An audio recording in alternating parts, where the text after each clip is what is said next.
And then second one, we need to know, I mentioned previously, when you love someone, you're really doing such great things for that person, they dislike you. You know? They think you're so controlling. You know? That's the reason in our society, when you reach 80, you're looking forward to go out, move away from the family. So many problems, that one. And then we sentient beings, I'm saying like someone who higher than you, you get jealous. Someone who equal to you, you're competing. Someone who less than you, have arrogant. Then if you say something a little bit unpleasant, that person get upset. So very hard to deal with the human beings. Hardest being to deal with is human beings. It's not that difficult to deal with the other kind of dog and cat. That's the reason I think we keep more dog and cat than human. They listen to everything what you want, but human they never listen, so that's very hard to get along with it. So in this way, what here teaching saying like we should be have a boundary, not so attached, not so obsessed to anyone, because that causes at the end of the day so much problems. So that's one thing about the attachment to sentient beings. And then second, we talk a little bit about, I'm saying like if you have less attachment to sentient beings, then your mind much easier to meditate, because less run away from the person. If you attach too much, then the moment you meditate, you think of the person, you get distracted. So that's the reason we need to work with the less attached to the beings, and then your mind less obstacle to meditate. Now second, the material wealth or any possession, whatever we talk about, say most material things cannot gain with the virtuously. Most we gain is a very non-virtuous way, on dishonest and so on and so forth. So when you first making wealth, possession or power, whatever, how often the hard work physically, you have to get early in the morning, come home very late, and then this long hour, you have to so much to tolerate. If you get one anger, you lose this opportunity. No matter how they're giving you a hard time, you have to tolerate in order to keep your job. So this way. So on one hand, we are so tolerable type of a quality, but we're not tolerant in the right cause. We always tolerate our desire mind, I'm going to lose it. So that's the problems in the beginning. And then the second, even you get what you want, and then you want to more or better and protect another problem and stress, this kind of problems. And then the last, you worry about parting from you or going to lose these things. So many kind of, if you really look about the, sometimes one teacher, they're saying like, life is full of suffering. They're saying like, when you're born, you under control your parents. You don't have much freedom. Then when you become like a bit more teenager, you control by all the friends. You don't have much control. Then you become like an adult, either you control by your partner or your job. You don't have freedom. Then one day you're in a nursing home, then your age controls you. Then one day die. So whole life is under control. So this controlled by the desire mind, nothing else. So in this way, we still think I'm independent, I'm free, but we're completely under restricted life. So in this way, what's the point? Many of us, again, I'm saying like, one hand we realize the Dharma is so precious. On the other hand, we don't have a time. We have a few, but how many of our members really want to come to listen to Dharma, meditate? But I'm not kind of complaining to them, but the desire mind is something else, something more important than here. So this kind of and lose the opportunity to hear the Dharma and lose the practice or so and so. So all this attachment does so much damage. So in this way, one should not attach to sentient beings, not attach to the material, less attachment, then more kind of a right condition to meditate. So that's how to bring your mind in the right state of meditation. So once you, what we call manage to less attach to sentient beings and material object, then what we call normally we talk about the seat in the right meditative postures, 7 Vajrayana postures, cross leg, and the 2 arms, 2 hands kind of placed one top of another, back and very upright, shoulder balance, neck slightly forward, eye just either open or close, look to your nose, and then breathe as normal. We call the 7. So yoga posture, very straight, upright. So important. So this is the first physical condition of meditation. So with this posture, then you can look one object. You should have a table in front of you. So on the table, you can put something object. So you can look at that object and then keep that mind and thought in that object, nothing else. Generally, we say like a shamatha is object or phenomena. For beginner to train the mind, you just use one object. So the object, because this one is parting from the 4 attachment, it's not like a triple vision. We not specifically talk of blue flowers. So that's like a recommended any solid object. Solid object that can catch your eyes. So that's any solid object is okay. But they recommended if you can look at the Buddha image, it's more beneficial. Because if you look at the Buddha image, it becomes like a object of meditation. Sometimes it's recollecting the Buddha, remembering Buddha. So that also positive imprints in your mind. So the double benefit. So therefore, they recommend the Buddha image when you meditate. But then they say like a more specific, you focus in the third eye or the eyebrows, where you can focus there when you meditate. Buddha image. So in this, again, first, we talk about 9 stages. We don't need to talk about 9 stages here. But the beginning of mind, we look at that object.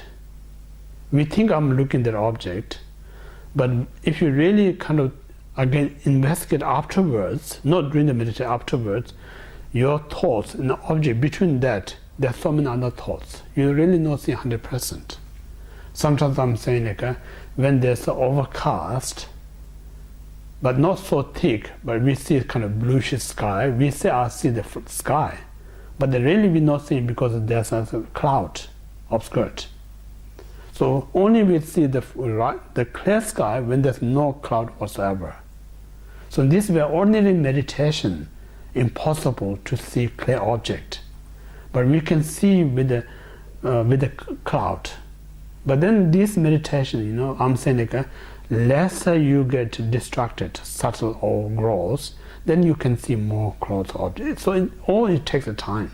It's not going to happen instantly. More you mind and with object, then you can see much clearer.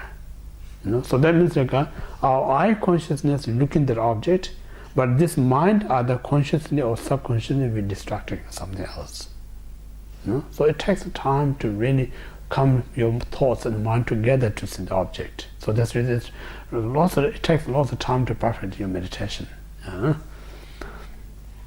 So this we talk about the training of the single, very brief single point meditation. So through this training, then I say like once you meditated this for a long time,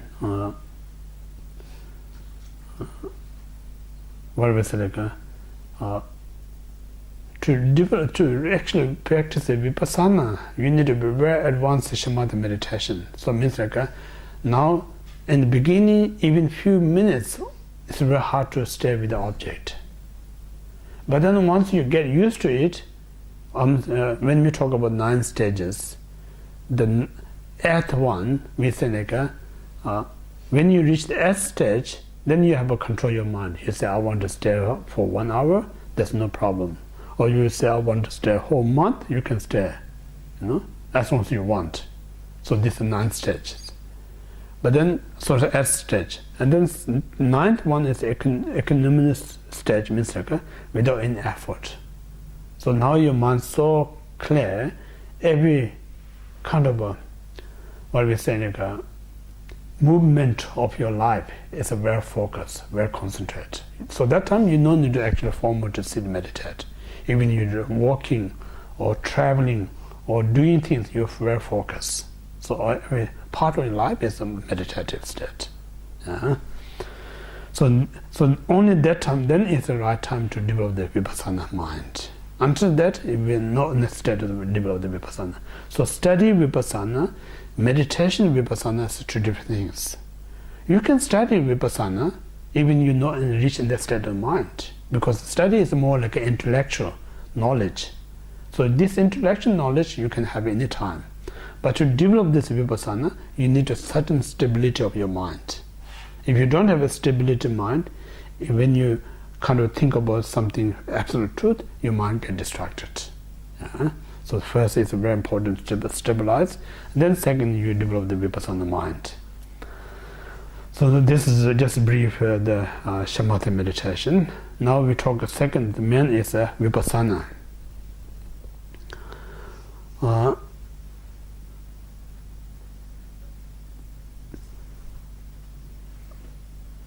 So vipassana, to explain this one, there's three parts.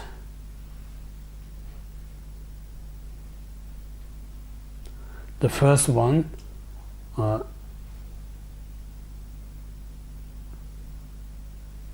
everything is the mind, the first stage.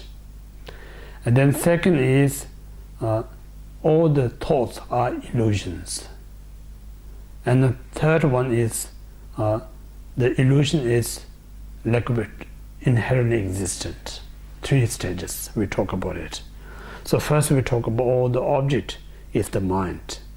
So what that means like I think general, when we talk about emptiness or absolute truth, we talk about two emptiness. Emptiness of person or emptiness of phenomena. So in this mind training teaching, not explained individually, they explain together selflessness, person and the phenomena. But then you also can make it individually through your training your mind.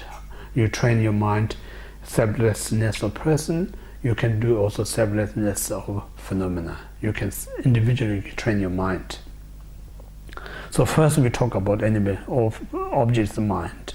Means like say right now our ordinary mind we see inanimate object and animate object. We see all sorts of phenomena.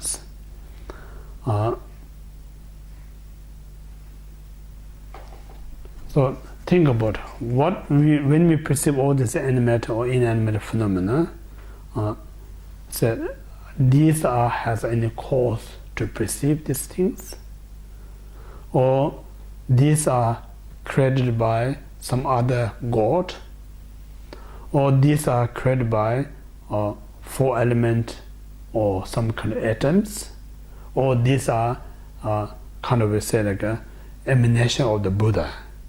If you ask this thing, what kind of cause to manifest these things in your mind is important. So what I'm saying like different theory, when we see this phenomena, some things like these things just come out of nowhere. Some people believe it's like someone created. Someone says something, some says four element created, or some say this is a universal energy, or some Buddhism manifestation. All sorts of theories.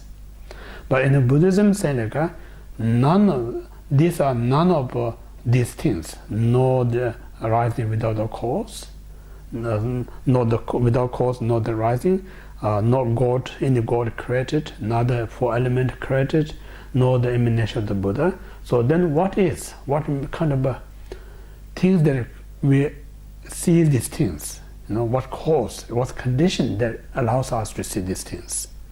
So in the Buddhist philosophy, saying from beginningless time, we imprint in our mind, imprint in our mind.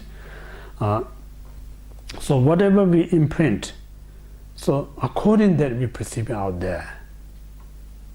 So besides imprint your mind, nothing to perceive out there. So your mind projecting out there. So again, sometimes it's very hard to describe. Someone who knows study about the mind, say this wall is your mind, this people is your mind, this house is your mind. It's very hard to describe it. But then if you look another point of view, I'm saying as we human beings, we have a collective karma, means we have a similar karma, so we all human sees a similarity.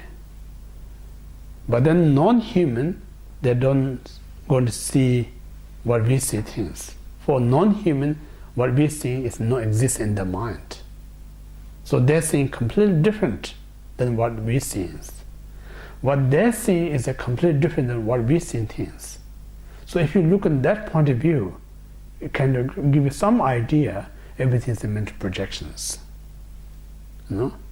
Sometimes I'm saying individual case,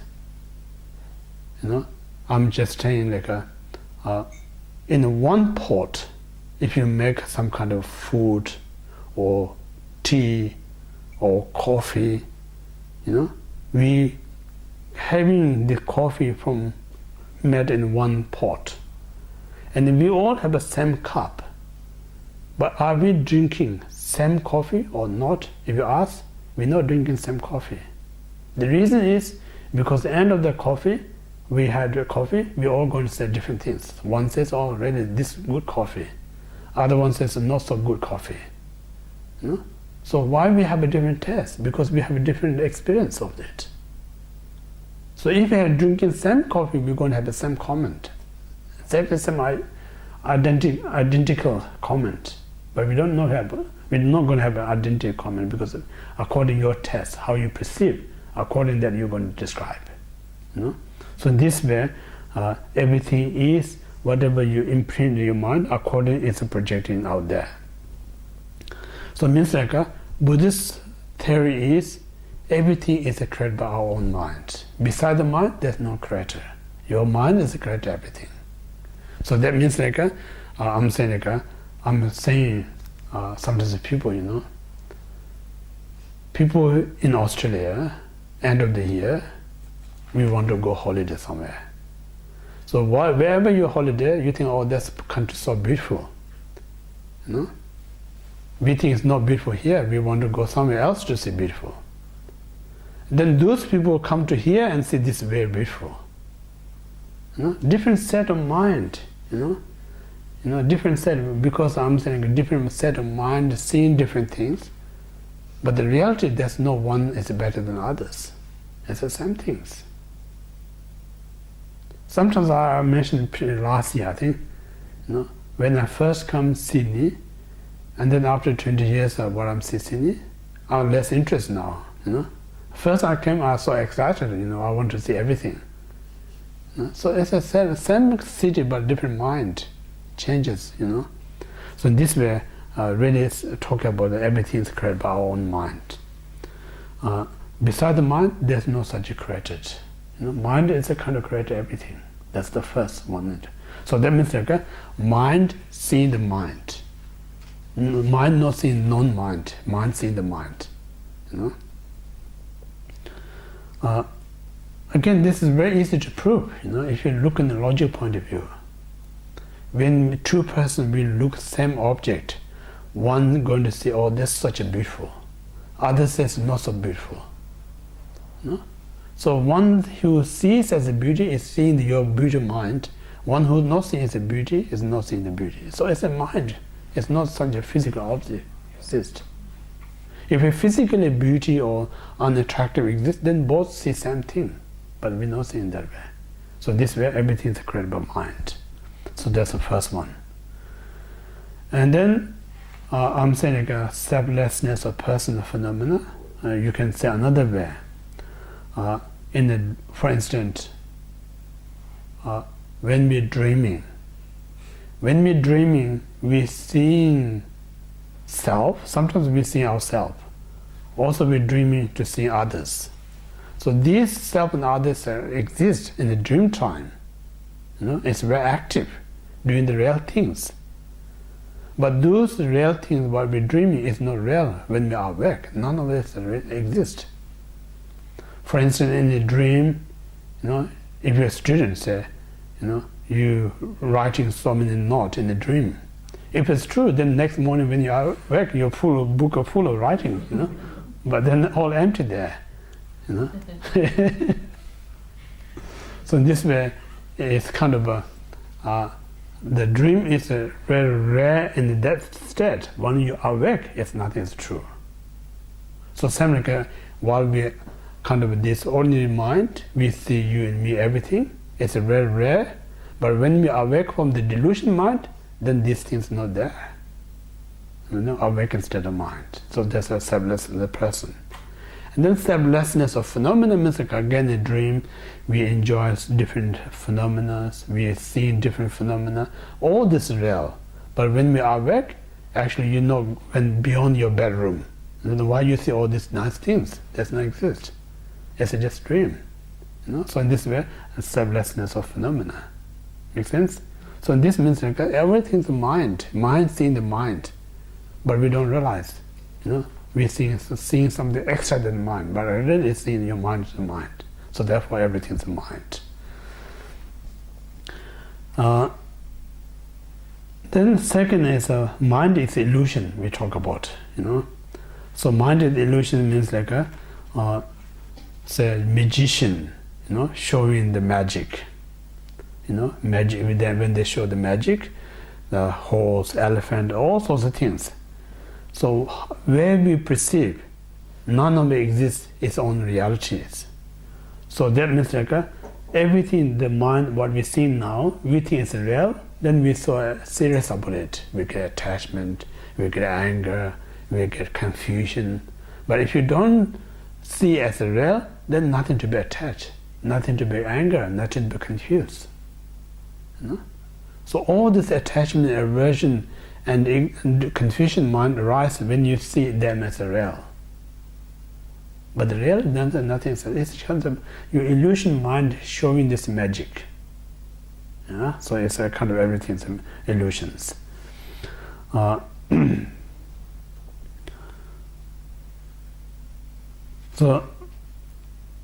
everything is like an illusion. Also another example is like we see all sorts of things. It's like a dream. Sometimes we have a pleasure, sometimes we have unpleasure. So these are the pleasure, unpleasure. During the dream state, it's the truth, but when we are awake, nothing is the truth. So similar, while we delusion mind, we have this pleasure. When we have a desire mind, when we have aversion mind, we have unpleasure. But when we are awakening from this delusion and ignorance, then there's no pleasure and pleasure. Nothing exists.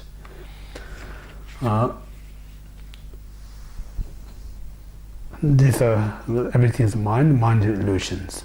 Now third one is like what we say like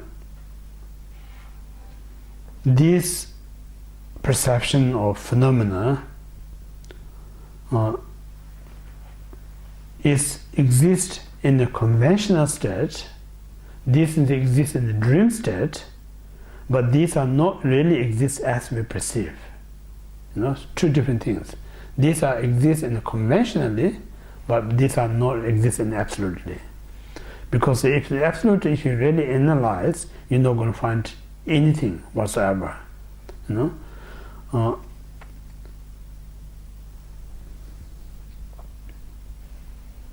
So this is what we call the brief kind of vipassana.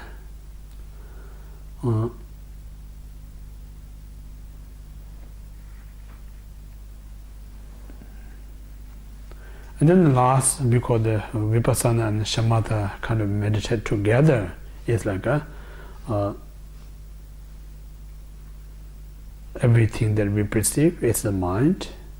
The mind is an illusion. Illusion is like inherently existent. So based on that, without distracting and remain in meditating, it's like a realization, absolute truth is vipassana. Stay in that state is a shamatha. So it's a together, shamatha vipassana together. That's a together joint vipassana and shamatha. So in that state, then one need to familiarize this what we call the meditation.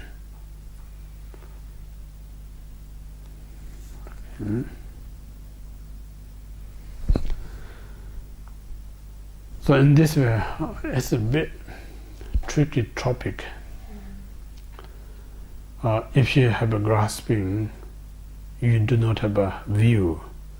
So that means like a view is actually referring the wisdom mind that cognizes absolute truth. That's what we call the view. So how we describe the view is the mind means like the object. You're not going to find. We call the free from four extremes: the existent, non-existent, both existent, non-existent, neither. So if it's something really existent, only four possibilities. But when you really investigate, you're not going to find any of these four. So this is what we call the absolute truth. So in this way, nothing to grasping. It's not kind of a forcefully negating, grasping anything. That's not right. Through investigate, analyze, and you're not going to find anything that is existent.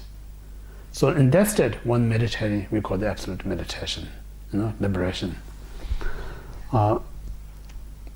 I think that's the way.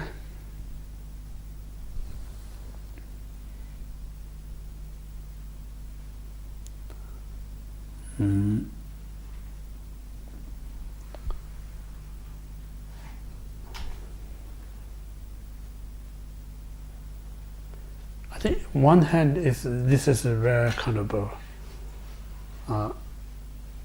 we call the extreme experience. Then you kind of realize why I'm so much caught up such a long time, in that state, delusion state, when you realize absolute truth. So this really realization, it develops what we call the non-objective compassion to others. Non-objective compassion to others means like what really saying like what we say like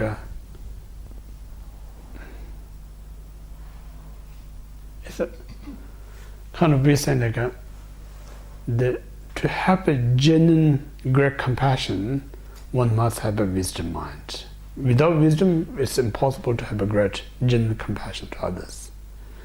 And without compassion, also we cannot develop the wisdom. So it's kind of helping each other. Wisdom creating perfect compassion develop the wisdom mind.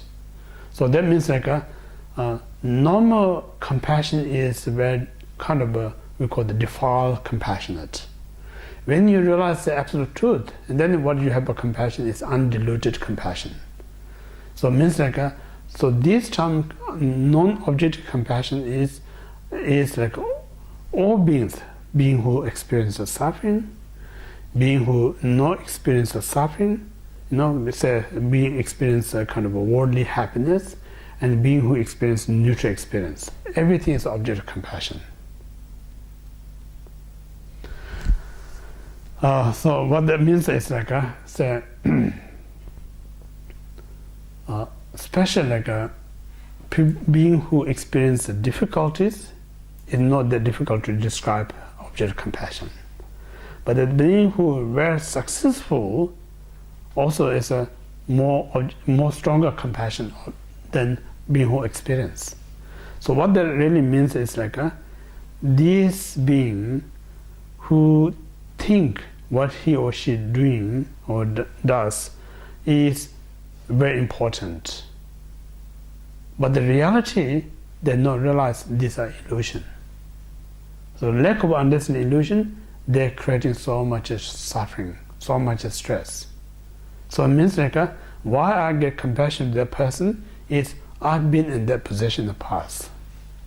You know? People saying like I'm there in position, now I can understand others. So right now we are not in that position, we just seeing someone suffering with compassion. That's a very shallow one. So great compassion has to come when you went through all these things, now you're over it. You know? So now you see others in the same state, they're doing the same thing, then you have a genuine compassion. You know? So this way, the great compassion comes from the wisdom, what you experience it. So this way, without your own experience, you're never going to have a genuine compassion to others. So this, therefore, the understanding the absolute truth is the tremendous important to develop the great compassion towards other sentient beings. Okay, that's we complete. Parting from the four attachment.